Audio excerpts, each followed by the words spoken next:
स्वामी समर्थ.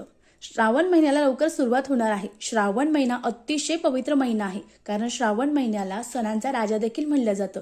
या श्रावण महिन्यामध्ये अनेक जण न चुकता भगवान शंकराची अखंड पूजा अर्चा उपवास तप व्रत वैकल्य करत असतात.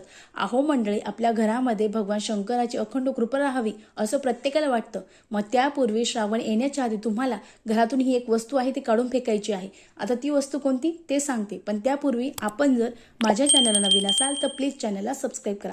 बघा मंडळी, श्रावण महिन्याला असं विशेष महत्त्व आहे, कारण श्रावण महिन्याला आपण सणांचा राजा या महिन्याकडे आपण बघत असतो. मग या श्रावण महिना येण्यापूर्वी आपल्याला आपल्या घरातील ज्या नको असलेल्या वस्तू आहेत, अगदी भंगार आपण जे जमा केलं आहे ते काढून टाकायचं आहे.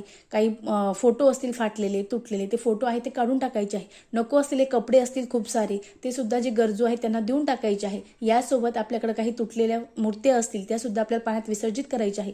इलेक्ट्रॉनिक वस्तू असतील त्या सुद्धा आपल्याला भंगारमध्ये देऊन टाकायच्या आहे. काही तुटलेले काचाच्या वस्तू असतील त्या सुद्धा आपल्याला चुकूनही घरात ठेवायचं नाही. मग आपण श्रावण महिन्यामध्ये पूर्ण भोलेशंकराची महिनाभर पूजा अर्चा करतो, पण हे सर्व करण्याच्या आधी आपल्या घरात जी नकारात्मक ऊर्जा आहे ती जास्तीत जास्त प्रमाणात वाढते आणि त्यामुळे आपण जेही देवाचं करतो त्याचा फरक आपल्याला जाणवत नाही. त्यामुळे श्रावण येण्याच्या आधी आपल्याला या सगळ्या भंगार वस्तू ज्या घरात आहेत, नको असलेल्या ज्या वस्तू आहेत त्या तुम्हाला घराच्या बाहेर काढायच्या आहे. स्वामी समर्थ. धन्यवाद.